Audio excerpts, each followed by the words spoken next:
to access them all. So this webinar will take you through the step-by-step process of accessing UPD electronic resources remotely via EBSCO Discovery Service and EZproxy. So our presenter for this morning session is a reference librarian currently assigned at the Information Services and Instruction section of the University Library in UP Diliman. He graduated in 2009 from the UP School of Library and Information Studies, wherein he is also currently taking his Master's in Library and Information Science. He specializes in tech support, digitization, and various reference services. His interest includes information security, computer hardware, and library management. So please welcome Mr. Arthur Brian Mariano. Morning. Good morning, everyone. uh, okay, so we'll just start with our presentation. So hold on or rather while I,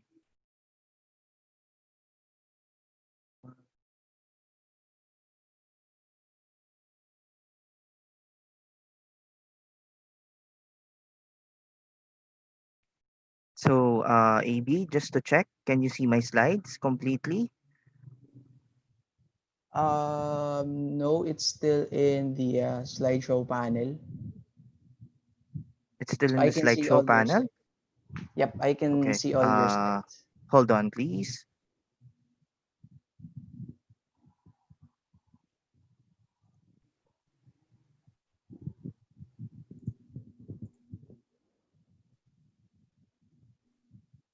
Okay, let's try to do this again.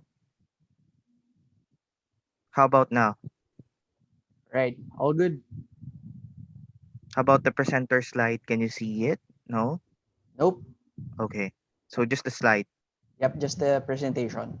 Okay, so just to check, uh, what can you guys see right now?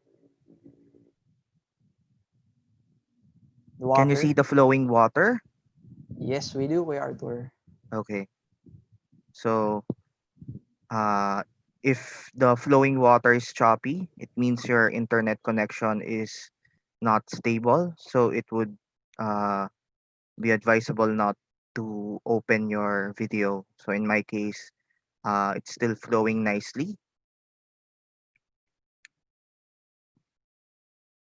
So welcome to rediscovering your library in the new normal information literacy service webinar series. So our topic for today is researching remotely, searching and accessing UPD library resources off campus. Now,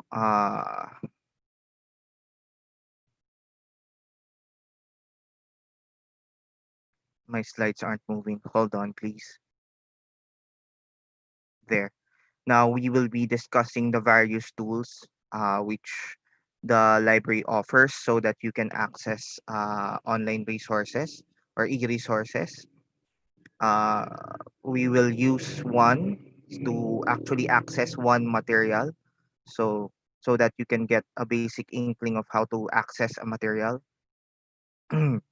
We will be discussing the prerequisites on the tools, and then we will go through several troubleshooting tips and tricks.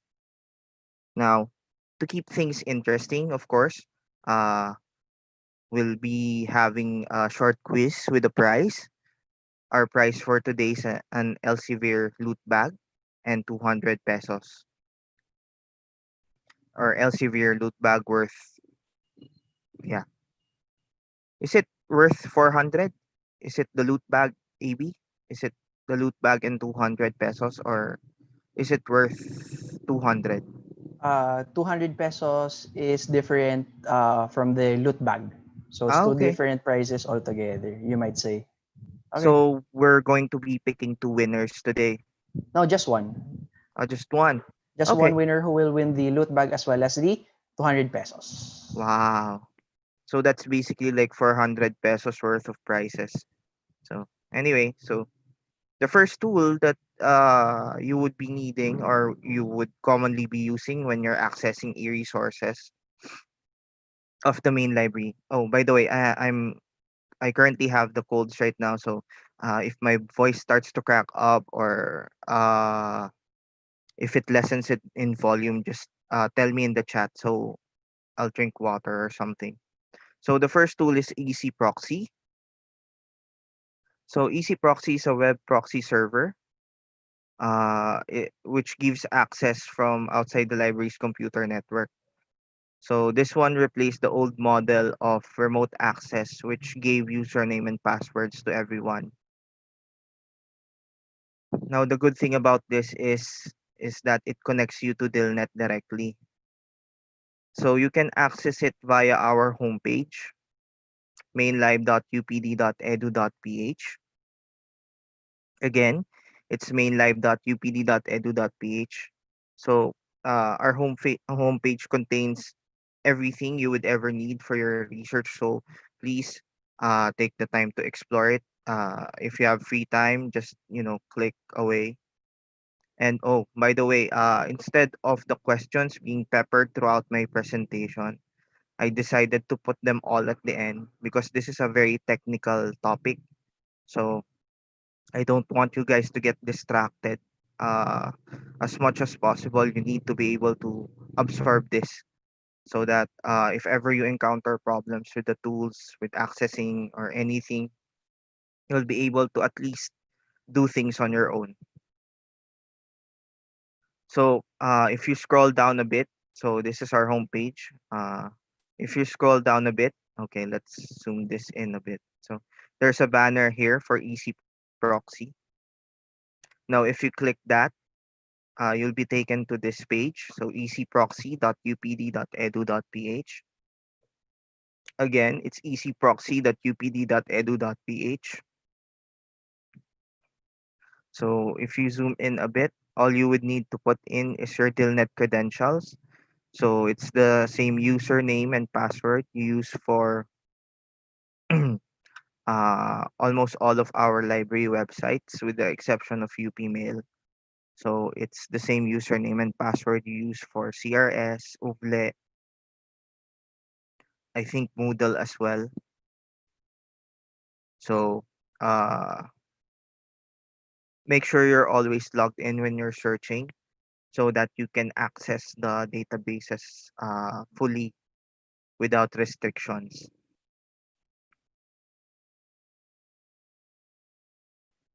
Hold on, my slides aren't working again. Okay. Now, once logging in, you'll be taken to a list of our electronic databases.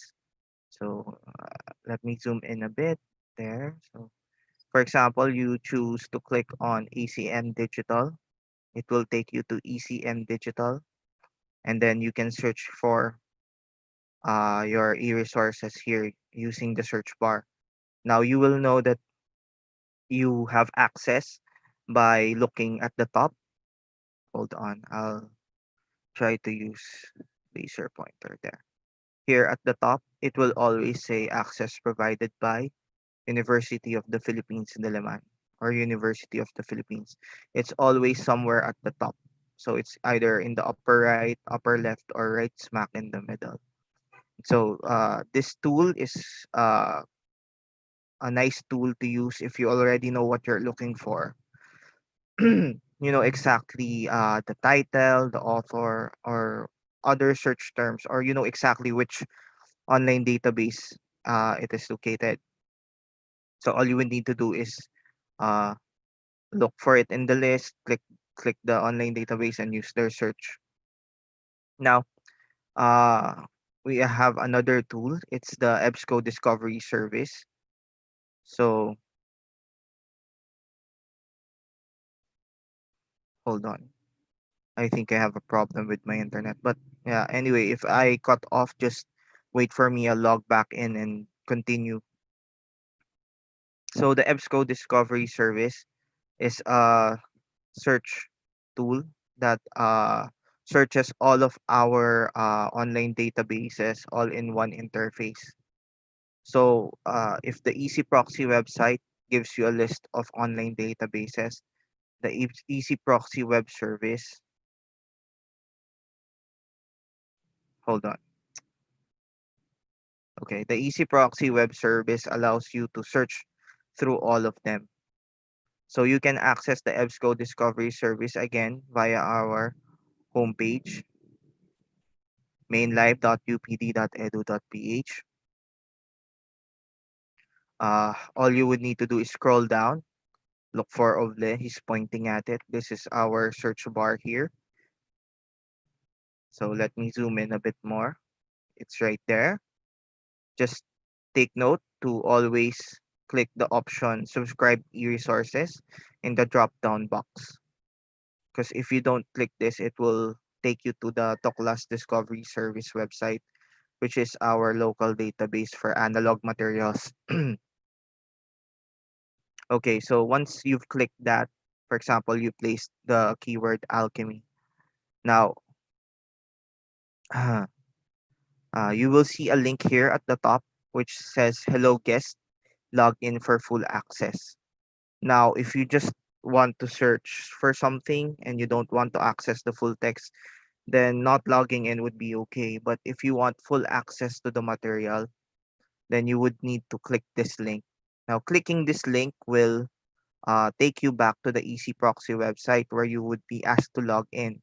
But after you log in, it will automatically redirect you to the search results. Now, this is the usual interface of uh, the EBSCO Discovery Service. So on the left side, you have your tools to refine your search. Then the right side is usually for tools.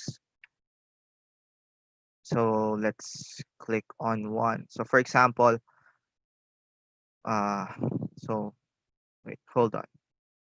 So by default, as you can see, uh, the search term you have used is keyword. So you can change this to title to author, but the default search criteria is always keyword. So if you're searching by title, after you go to the EDS interface, this one, all you need to do is click on the drop down box and click search again. Then you can limit your search as was discussed in the previous webinars. So I'm not gonna dive in fully to this anymore. Then if you click on, if you zoom, let's zoom into one entry. So alchemy and the mendicant orders of the late medieval and early modern Europe. If you click on HTML full text, it will take you to an HTML view of the resource. And provided that it has a audio component, it will show you this bar wherein you can listen to the text. Then there's a table of contents at the left side. So sometimes it will give you the whole text in just one page, and sometimes it provides links to different web pages for different parts or different chapters of each resource. Now, this option here to listen is not available for all resources, but when it is available, it's actually quite fun to use because you can choose whichever accent you want. It's a bit skewed towards European, Western accents, but most of the resources you'll be accessing is in English. So let's just go back. So if we go back, for example, we click on full text, you'll be taken to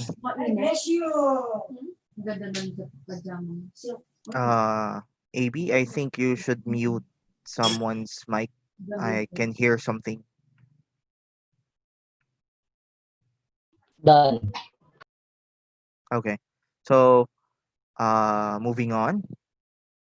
If you click the PDF full text option, you would be taken to a PDF landing page or preview page. Now, depending on your browser, other things may happen. It may download the PDF directly, and then it will end with that, or it will download it, open it in your browser, or it will open it in your PDF reader. Now, in case, so we won't explore the other options. If it opens using this preview, then you would have certain tools available to you on the right hand side. as well as table of contents here and other navigation options. Now, of course, uh, if you attended any library orientation, you'd know all of these tools already. So it's save to Google Drive, print, email, save to folder, export. Of course, you would need to cite your work, which is this one, and then the permalink button. So let's just go back. So another button which you would be using would be the Plum X metrics. So basically, this is for you to gauge the usage of the material. Now, if you click on the actual link, it will actually give you a bigger summary. But since we're focused on remote access, I'll just do this in passing. So in this case, it has 197 abstract views and 155 full text views. Now, what you need to remember is that so there are red flags when you're looking at citation or usage analysis, so or usage summary. So if there is a high number of abstract view but no full text views, or if there is a lot of social media sharing and or social media activity and yet there is not much full text views. So for the first case, it could be that the abstract is really good that you wouldn't need to go to the full text, or just from the abstract, you can already gauge that the material is not really useful. Then for the second case where there is a large number of social media activity, um, excuse, excuse me, then you would know that this would just be something that's highly publicized but not really that useful in your discipline. So again, clicking on the search result, you will get a summary of the material as well as the various tools.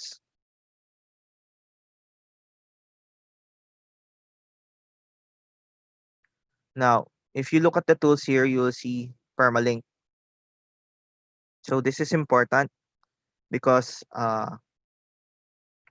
as you can see, since we're accessing the material outside the university, the link it will give you will automatically have a prefix of the EZproxy URL. So this will be important later on uh, when we go to the next tool. So the next tool is not actually a tool. It's more of a technique. So I use this, although this doesn't work for all databases, but you can actually edit the URL of the resource you are accessing. So, for example, you use any search engine. I just use Google for convenience. So, for example, you get this one, right? So it's the alchemy and the mendicant orders of the late medieval, blah blah blah. So all you would need to do is get the URL of the resource and plug it in to this URL. Just add it here under red. So in this case, I think you would need this one, the DOI or digital object identifier. So just add, so it's ezproxy.upd.edu.ph login question mark URL equals doi.org 10 dot etc etc. So for the first tool, uh, which is just to recap, the first tool is useful if you already know what you're looking for. The second tool is useful uh, for searching if you want to refine your search or you still have a vague idea of what you're looking for. And the third way is if you are not comfortable using the EDS, then EBSCO Discovery Service interface, then you can use search engines and just edit the URL, adding in the prefix of the EZproxy website. Now, if it doesn't work, if it says page cannot be viewed or uh, something similar, then it would mean that either it's not part of our subscription or its access via EZproxy website is different. So you would need to still go to the EZproxy website and look for Taylor and Francis online, which is yung the database where it is included. So what are the prerequisites for remote access? So of course, it is limited to currently enrolled or currently employed clients of the university. So this would include students, employees, faculty, of course. Then you would need an active library account. Then you would need an active DILNet account. So again, currently enrolled or employed, active library account, and active DILNet account. Now, excuse me. Okay. How would you go about checking such things? So to know if you're currently enrolled, go to crs.upd.edu.ph. For your library account, since ilive.upd.edu.ph cannot be accessed outside of the university, you would need to contact your college or unit library in order to be able to check if you have an active library account. Now, for hold on. So when it comes to your DILNet account, you would need to go to mail.upd.edu.ph. Okay? So if you can log in here, it means your DILNet account is okay. Now, what if you have problems? Which is usually the case. So for the first one, you can contact your college, office of the university registrar, or Diliman cash office. So for example, you have problems with registration, it's go to your college. If you are already registered but it still isn't showing, or yeah, basically what you enrolled in isn't showed in your CRS, you can contact the office of the university registrar. And if you have gone through all the process and have already paid, but your payment has still not yet been validated, then you can contact the Diliman Cash office. Now, again, like I said, if you have a problem with or if you want to check your library account, you can contact your college or unit library. So, not just any college or unit library, your home college and unit library. So, if you're from the College of Engineering, then you would need to contact the College of Engineering library. And of course, for DILNet accounts, you would need to contact the UPD Computer Center.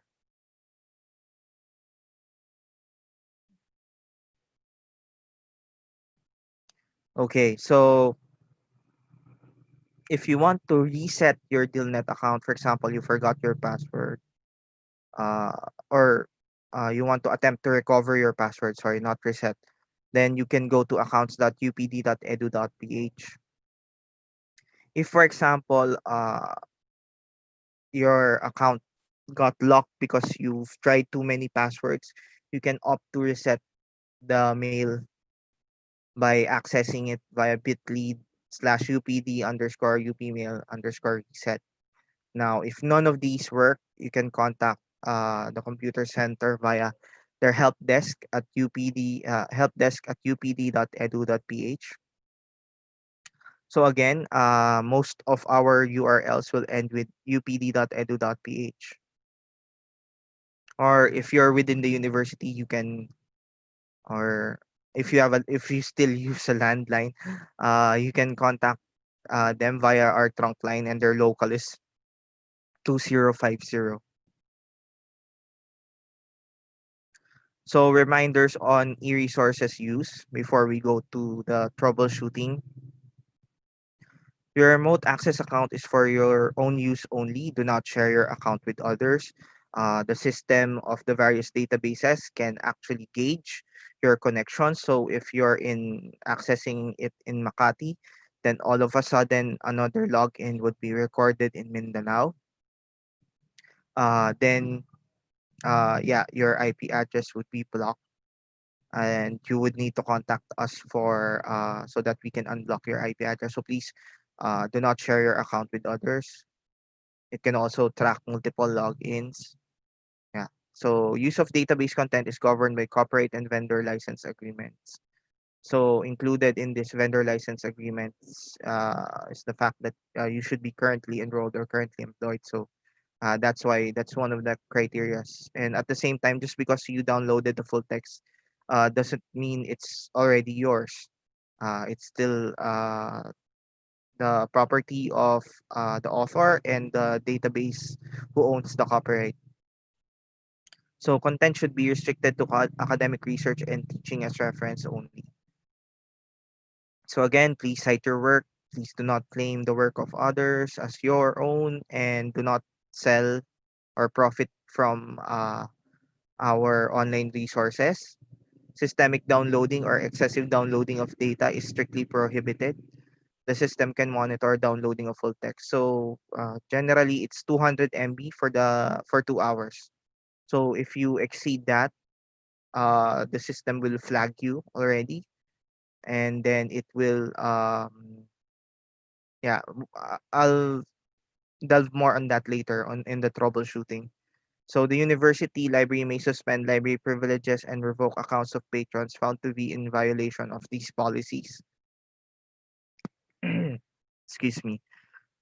So generally we're really kind to students, but if it's really an extreme case, we will suspend your privileges. So for most people, they say it's not much of a big deal for most people, since they say that most resources are already available online. But if you can't even step foot in your library, you're gonna have a hard time graduating from UP. So now we're at the troubleshooting part of our webinar. So hopefully you guys are still here. So just to check, can I have a show of hands to those who are still here? So just use the reaction button at your deck. So a thumbs up, clap, either one would do. So are you guys still here? Are you guys still awake? So you guys can, take your breakfast and yeah,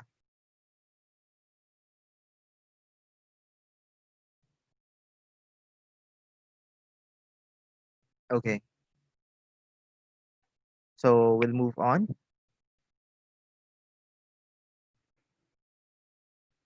What is wrong with my slides today? Okay, there. So if you remember our EZproxy website, if ever you fail to log in, automatically there will be a troubleshooting link which will appear here at the bottom, just below the login button. So it says need help logging in, visit our help page. So just click this link, and then you will be redirected to our uh, remote access help page here at here at our homepage. So this lists all of the possible error messages which you may encounter on your own. So and also all the steps I mentioned a while ago on how to validate and everything, and who to contact. Everything is located here.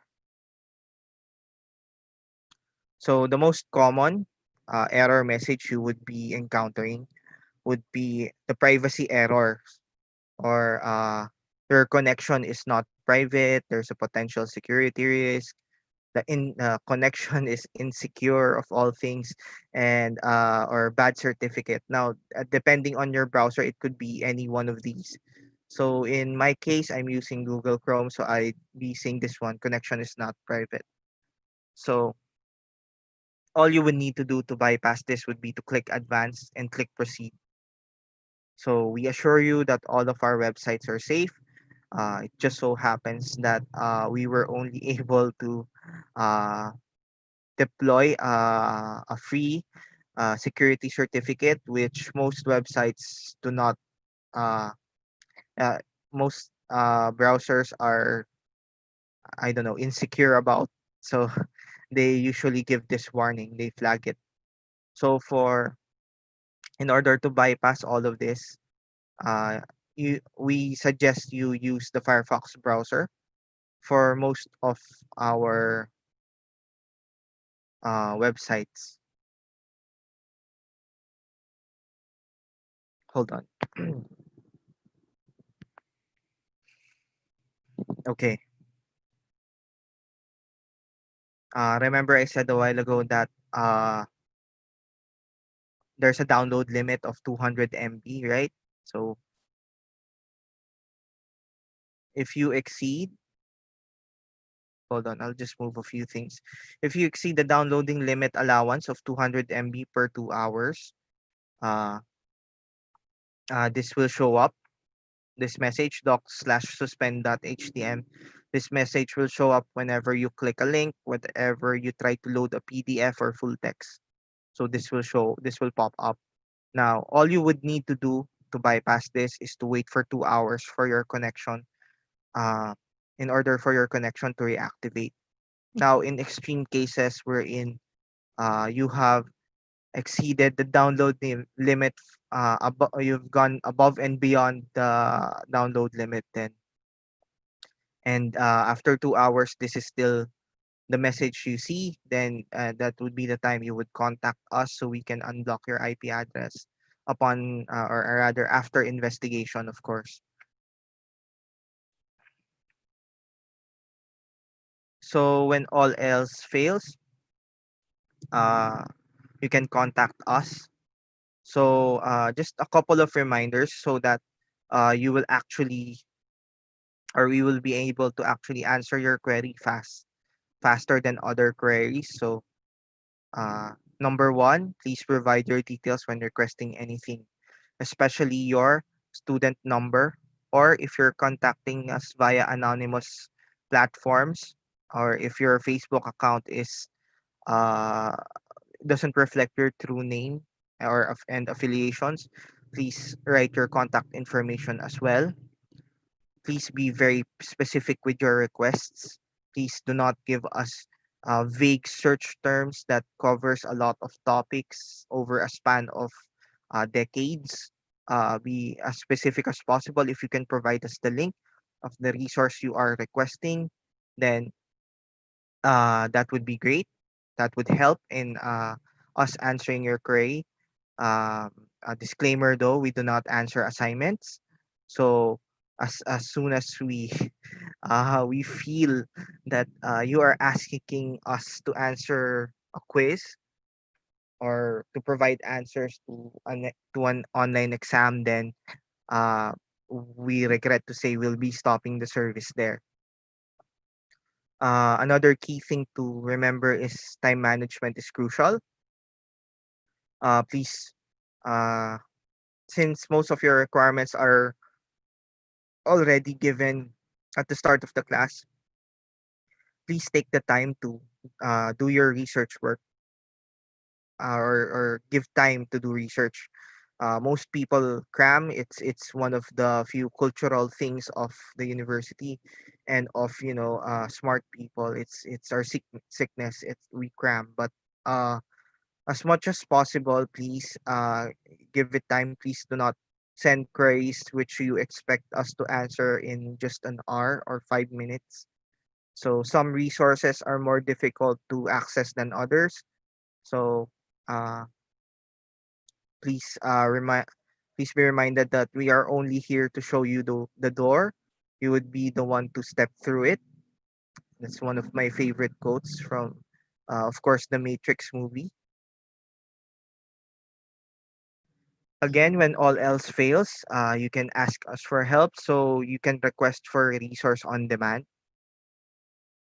So if you're requesting an article from a subscribe e-resources, you can request 5 articles per day per user, and the turnaround time is the next working day. So we'll be able to give it to you the next day. Now, for a whole ebook or e-resource, it's one ebook per day per user, and we can usually provide it the next day. Now, there are some instances where the ebook is split up into multiple section or chapters. Then you would need to specify which chapter you would be needing, because we're not allowed to piece together the ebook. So we can only provide certain chapters. We'll provide you the table of contents for free, but yeah, the content, we're gonna have to give it to you piecemeal. Piecemeal. Excuse me. Uh, if you're asking for an e-copy of an article from periodical or journal in the physical collection, so this would need to be digitized. You can request for 5 articles per day, and the turnaround time is 5 days, because we would need to digitize the analog material. Uh, the scanning would take a while, the processing would take a while, and the conversion would take a while. Of course, the sending would take a while as well. So the turnaround time is usually 5 working days. For e-copy of selected pages or chapters from a book in physical condition, for this one, it's basically the same as the ebook. You can only request one a day. Turnaround time is 5 days. And the only limitation would be the copyright restriction of 10% of the total pages of the book, excluding preliminary pages. Okay, so if the book is 800 pages long, so you would be getting 80 pages. I think the first few pages are free. Uh, Hold on. AB, the first few pages are free, right? Oh, I guess. Uh, Yes, I believe so. okay. And So, especially the preliminary pages. yeah. So just contact us. We'll tell you. We'll try to help you out. Don't worry. So, we're if the 10% cuts into a chapter, you can always just ask us to give you the complete chapter. I mean, be nice. So, uh the nicer you are, the more we are inclined to help you. So if you're requesting for an e-copy of an article in microfilm, so for this one, it will take 10 working days. So we would need to convert it first from film or microfilm to digital, and then we would need additional processing. Uh, and you would need to pay 4 pesos per page. So for the first 10 pages, it's free per semester per user.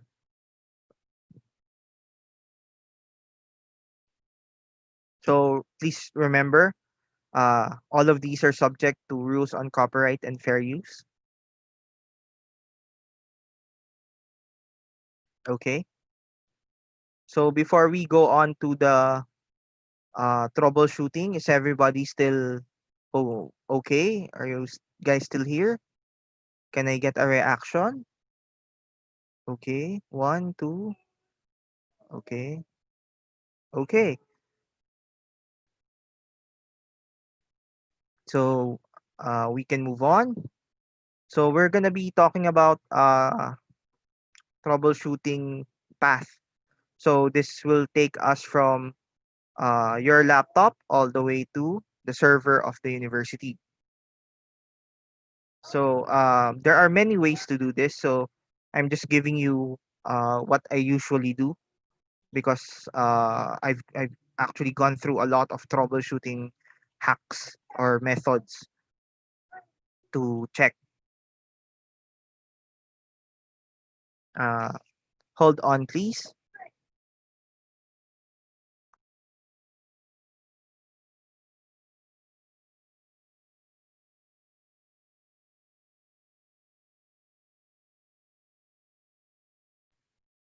Okay, that was that was weird. Yeah. I'm having problems with my router, but yeah. Okay, so we'll be answering questions in a while. Uh,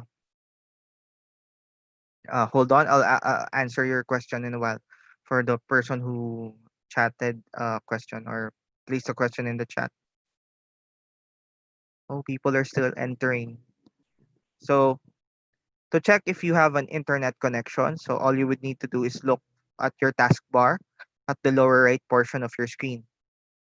So you'll get one or the other. So if it's this one on the left, it means you're connected to a local area network via cat cable or coaxial. No, not coaxial. Sorry, cat 5 cable or via Wi-Fi.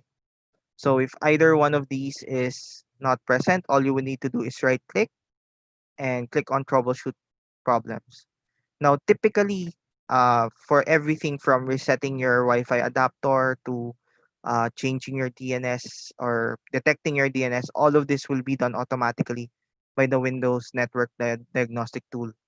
Now, for any other problem, it lists here which you cannot do on your own. I would suggest you get someone who's familiar with IT or is good in IT and to help you out, just so you don't do anything that would damage your machine. Uh, Going through this whole diagnostic process would take us roughly around 8 to 12 hours. So I would just stop here, just use the automatic network, Windows Network Diagnostic tool. And if it doesn't work, then get additional help. So suppose you're already connected to the internet and yet you still cannot access the material. Go to downdetector.ph. So in my case, I use so it basically shows you all of the ISPs popular in the Philippines or is used in the Philippines. So since we only have like what 4, 5 of them, so in my case, I use Converge.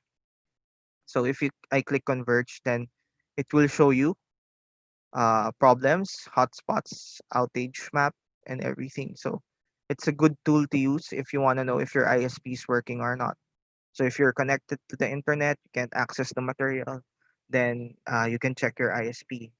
Suppose your ISP works. You have an internet connection, but and your ISP is up and running. The next thing you would need to check would be your the stability of your connection.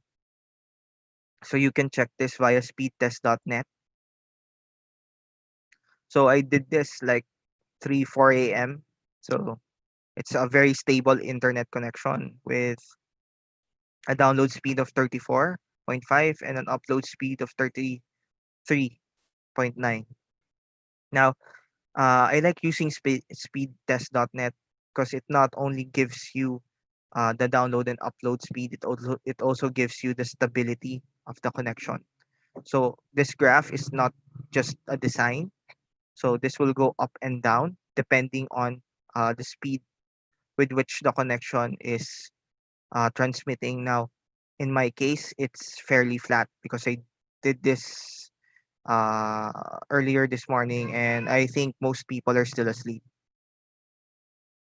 Suppose you're connected to the internet, your ISP is fine, your internet is stable, then or still can't access the resource, then you would need to check if the DILNet network or the Diliman network is up and running. So all you would go to mail.upd.edu.ph. You don't need to log in. What you need is the DILNet traffic graph here at the right side. So let me just zoom in. So this graph tells you the bandwidth available in the university as well as the current usage. So for this one on the left side, you would see that uh, around I think this is 5 p.m. There's a spike in usage. So even though the bandwidth is normal, uh, you won't be able to connect to the Diliman network because the usage is really high. So in this case, what I'll show you is I think somewhere around 5:40 p.m. The network dropped completely, so you won't be able to access the Diliman network during this time. So this graph updates roughly around every hour. So it might not be a uh, current gauge of the Diliman network, but at least you can screenshot this and send it to your prof and say, "I'm sorry, I can't access the resource right now," or something.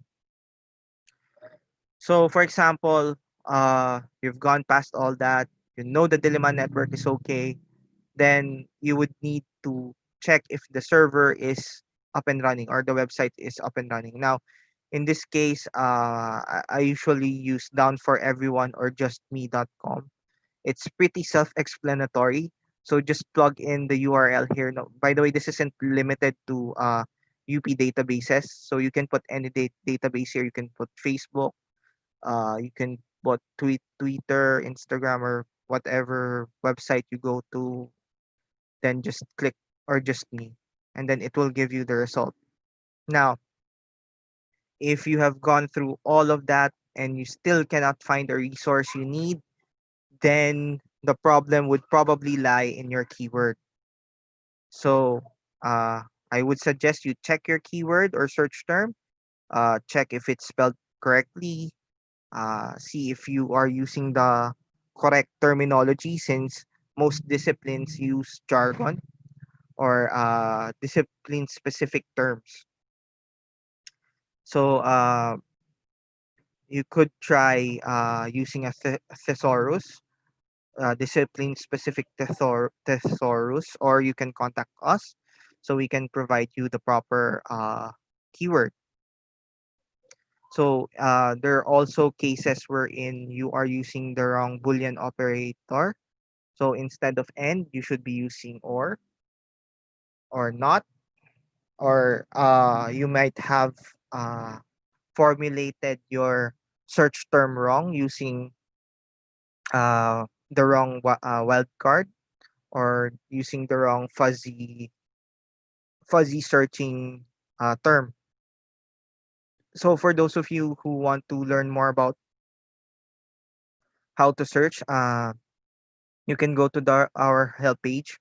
There's a link at the bottom for how to search better or search help. So for everything else, you can contact us, libraryinfo.updiliman@up.edu.ph. Our trunk line is 8981-8500. So there should be an 8 here already as mandated by the government. So 8981-8500, local 2861. So as of now, we're still under quarantine. So there's just a skeletal force available in the main library. So if we can't answer your telephone call right away, please just call back after a few minutes. Uh, we usually run towards the phone, and most of the time we reach it in time, but there are times when the person just drops the call. So just feel free to call again, and someone will answer as long as you're calling during during the work week, during working hours, 8 a.m. to 5 p.m. So again, this is our homepage, mainlive.upd.edu.ph. If you want to contact us when you're in the homepage, you can also contact us by clicking on the Facebook Messenger icon here. So typically you would be asked to log into your FB page, but since I'm already logged in, it automatically it yeah, it basically automatically shows it already. You would need to log into your Facebook account. Now, before we had an standalone chatting service, but then we noticed that no one was using it, so we just switched to FB, which everyone uses. So if you open it, there are already sample questions which you may ask, so you can just click that and send. And yeah, if you want to formulate your own questions, of course, just add it here. If you want to, if it's a troubleshooting problem, then I would advise you also attach a screenshot of the error you are encountering. So uh, we are now here at the quiz. So is everyone still here? Can I get a reaction, please? Okay. So again, I will remind you guys, there's a prize for this one. Uh, oh, hold on. AB, Yep. I'm just gonna ask my co-host. Are we going to Yes. proceed to the quiz, or are we gonna answer Q&A first? I think we should finish the quiz first. Okay. Okay. So it doesn't interfere with, yeah, the Q&A. So I'll be asking you guys 5 questions based on the all of what I have discussed a while ago, and you don't need to answer in the chat. You All you would need to do is get the letter of your answer and form a code. Okay? The 5 letters would form a code. It could be a word, it could be a code, it could be a string of random letters. So when you see this one, it says answer now on the chat box. Then that would be the time wherein you would uh, paste your answer or chat your answer. So again, you would place the code, the whole code, 5 letters, into the chat box. Is that is everybody clear on the instructions? Can I get a thumbs up, please?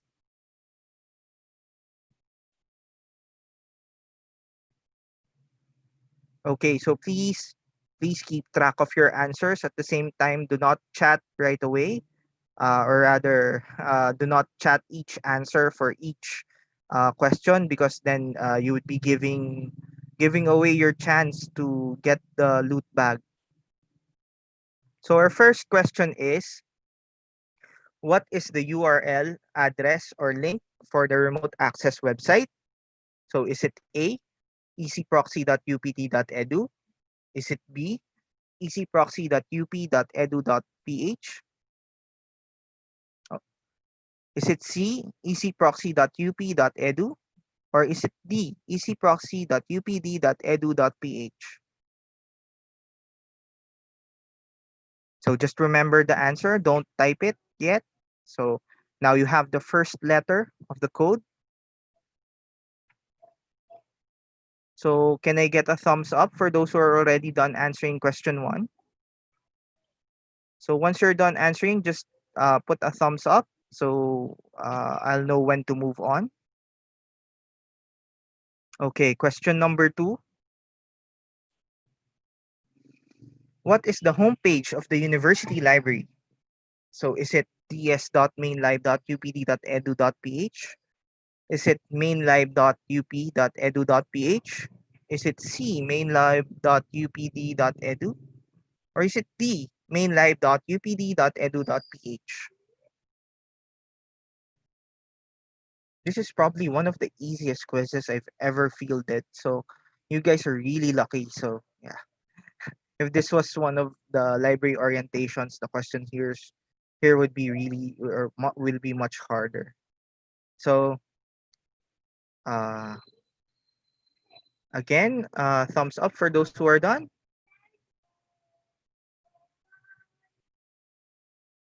Well, you can clap too, but yeah, just give me a reaction.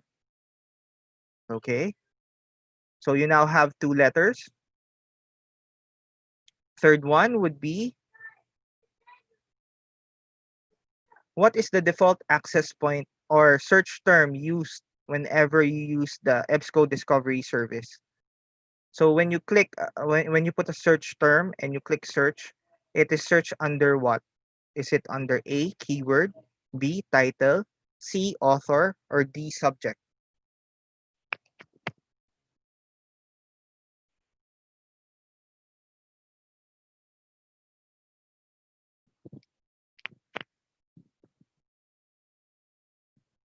Again, thumbs up for those who are done.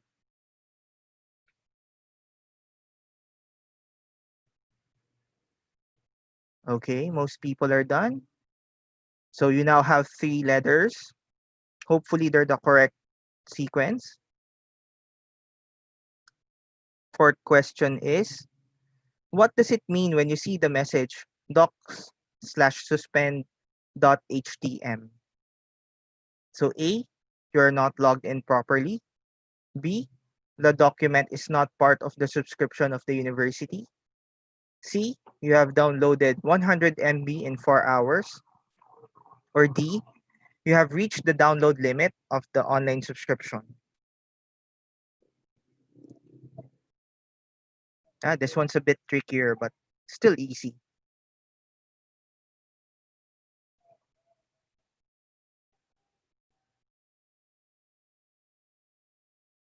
Okay, if you guys are done, just give me a thumbs up so I'll know you're done. Okay, you now have 4 letters. So again, let me remind you, as soon as you get the answer to the fifth question, do not answer yet. So you would need to put your answer in the chat box. Do not answer yet. Wait for the prompt to answer. Okay? I'll tell you when to answer.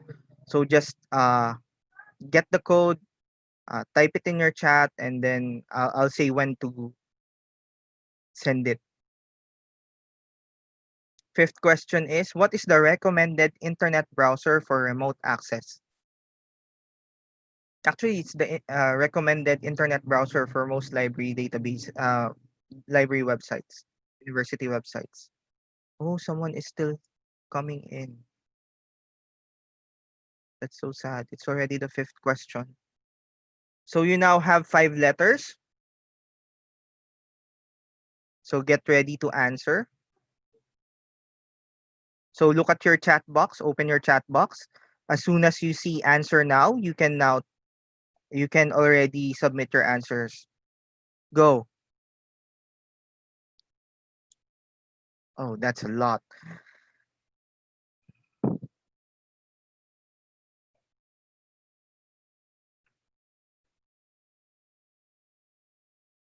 Hold on, please, while we verify the winner. So the correct and sequence or the correct code is DDADC. Congratulations to Julius Macase. Am I pronouncing that right? So, yeah, so AB, please take note of the winner. Okay, all right. So Julius. So congrats, Julius, for winning the game. Okay, so should we now proceed with our question and answer, Arthur? Yes. All good. So All if you right. have questions, now would be the time. You can turn on, you can raise your hand or just place your questions in the chat so we can get to it. I guess we can start with the first question in the chat. Good Yeah. morning po. For clarification lang, to enable DILNet or library account, we just need to go to the URL address you provided. So, um, in most cases, your DILNet account is automatically activated when you enroll. So, as long as you can access your CRS account, then you already have a DILNet account.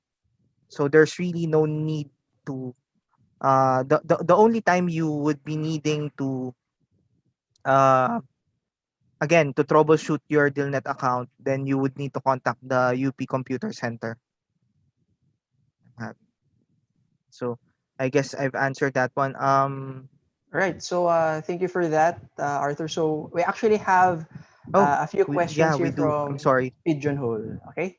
So I think it's okay. That's the one question in the chat box. So first off, so is there a limit to downloading resources from EBSCO?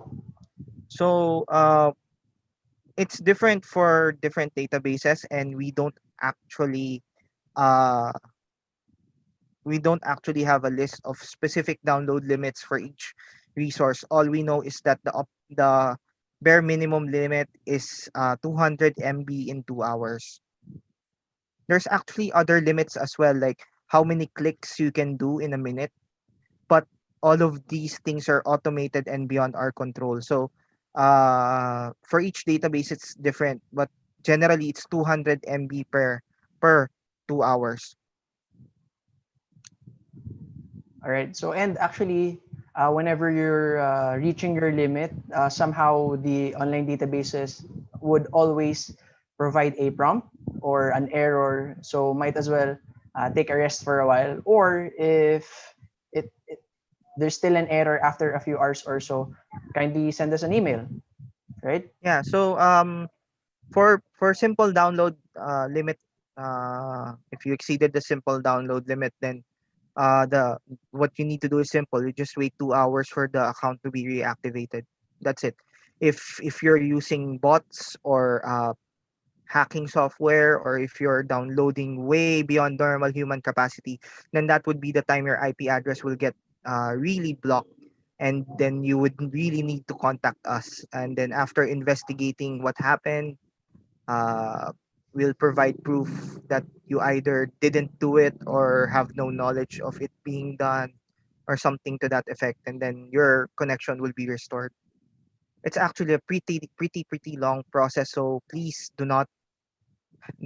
I mean, most people are into open access nowadays, and they have inclinations towards hacking and all of those hacktivism.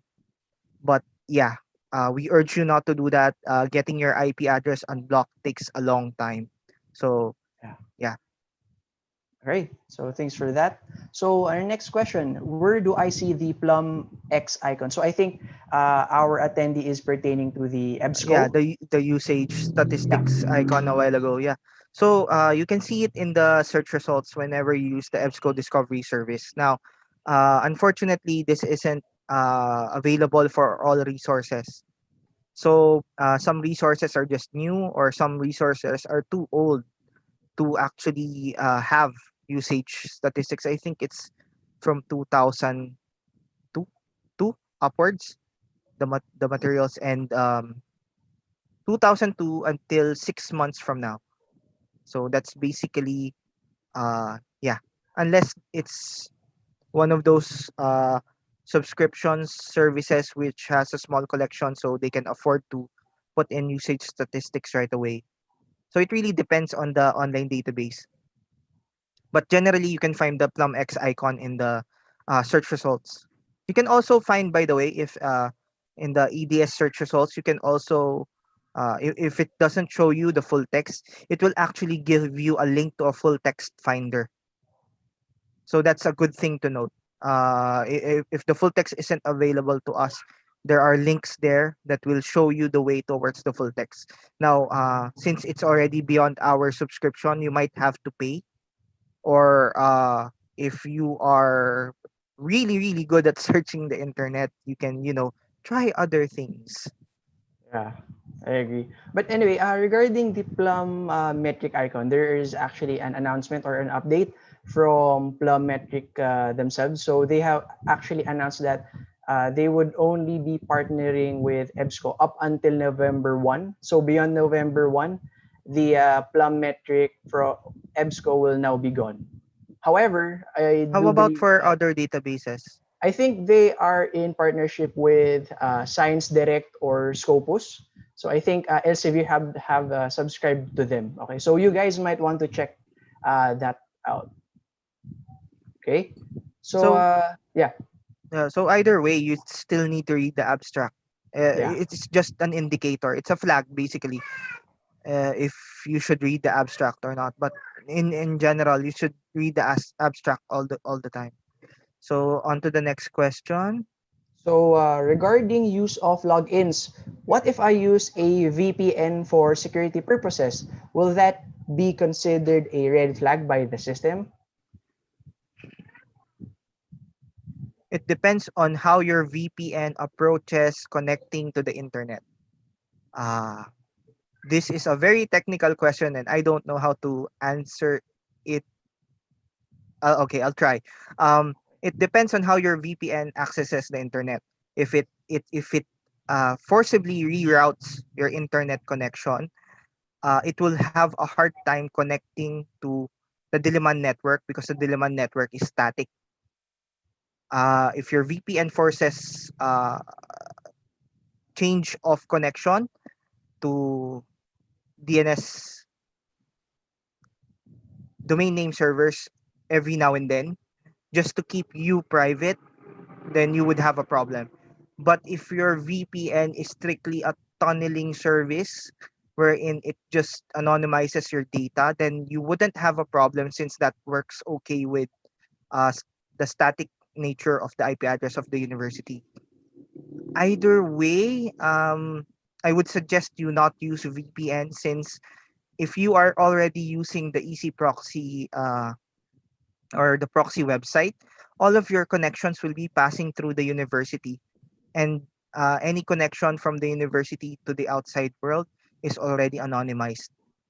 So there's really no point to a VPN, I guess, if you're just going for anonymity. Okay, so thanks for clearing that up, Arthur. And I do believe I think she's coming from this kind of comment. So it may show that you are in another country. So maybe that's why. Yeah. So, like I said, if your VPN forces you to go to a different domain name server, or I guess I didn't explain it properly. If it makes you a different, uh, gives you a different profile or shows that you are in a different country, then you would have a problem. So, most of the websites of the university are locked to the IP addresses available here in the Philippines. So, if your VPN would show that you are connecting from Canada, then you wouldn't be able to connect to the EZproxy website. So we did this because we were experiencing a lot of weird connections from other countries, which sometimes bogged down the connection. So we had to limit it to Philippine connections only. So IP addresses in the Philippines. Right. Thanks for that information. So we have another one. In my experience using EZproxy, there were times when I could not access the full text of the article. Why is that so?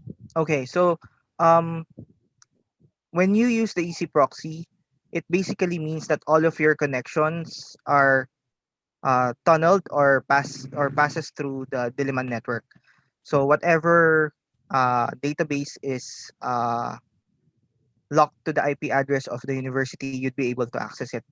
The problem there is, even though we are subscribed, or even though we have subscription service, or it's locked to the IP of UP, um, we do not have enough budget to have uh, subscribed to their entire content. So for example, for some databases, we only have certain years. For some databases, we only have certain topics, certain disciplines. So the reason why, the most likely reason why you cannot access the full text is that it's not part of our subscription. Okay. That's the simplest answer. Another answer would be that the resource might have been pulled out or removed by the database. That's also possible. That usually happens during copyright disputes between authors and among other things. But the most common one is that it's not part of our subscription. Right. So thanks for clearing that misconception. So usually, one of the problems we encounter is that students would always hope that there is a full text article for all of the research or all the journal articles in our subscription, which is not the case. So let's say, for example, Scopus. Obviously, those are only abstracts, right? So we don't have full text articles for those kinds of databases. So thanks for clearing that up, Arthur. And we also have a follow-up question. So pwede po ba mag-access ang remote services ng library through incognito? So maybe EZproxy through incognito? Yes. Uh, yes, you can. All right. So yes, you can. You can open Yeah, you can. incognito But and enter the EZproxy. session between your main browser and your incognito window would be different.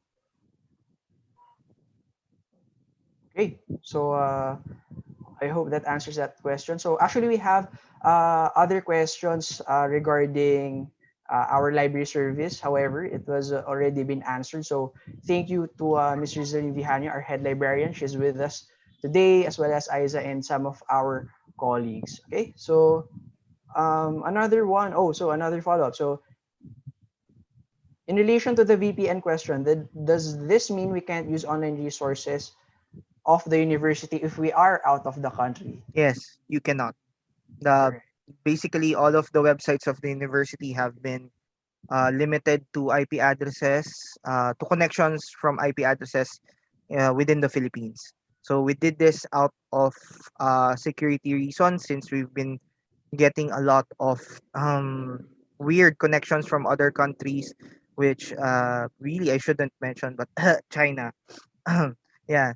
So very weird, very large volumes of weird queries that bog down the database. And these are not in these are not queries in the sense of questions. These are search queries, SQL or HTML queries that just bogs down the system completely. So I think it was last year or the year before where we limited the connections to the Diliman network to just Philippine IP addresses. For those of you who are planning to go out of the country or who are out of the country right now, I would suggest you contact your home college libraries. So each discipline, each course has their own library. So please contact them and they would help you out. So you can, again, like I mentioned in my slide of on demand, resource on demand, you can request for articles, ebooks, basically e-resources from your home college library. And if they can't help you out, you can always contact us in the information services and instruction section here at the university library. Right. So Mhm. before we end, or rather, any other questions, you can type them in the pigeonhole or in the chat. Or in the chat box. So there are no other questions in the pigeonhole. So I guess I'll stop sharing. So let's see if we have other questions in the chat box. Okay. So I'll stop sharing my pigeonhole. Right. So okay. So there are no other questions in the chat box. So So thank you guys for attending this webinar. Hopefully you're able to gain knowledge, or at the very least know what to do when things go wrong or things aren't going your way. And please remember, we're here to help you. Just message us. We're available through almost all social media now. So we prefer Facebook, but yeah, we'll still answer you guys if you contact us some other way. Just not, hopefully not via psychic methods or things like that. So just yeah. use the links we provided. And yeah, thank you for attending this webinar. Right. So thank you for this morning session, Arthur. This has been very enjoyable, very informative. I hope our students have learned a lot more, especially regarding access. Now that most of you guys or ladies are in your respective homes, so we'll have another session this afternoon. It's about basic research. Hopefully, you'll join us there, and we'll be posting the link to our survey form at our chat box in a little while. So hopefully, you'll catch that as well. Uh, but Oh, yeah, guys, yes, by the way, please answer the feedback form. The link is in the chat box. So just give us a feedback. Please be kind. yep. Anyways, thank you everyone. See you later and stay safe. Bye guys. Bye.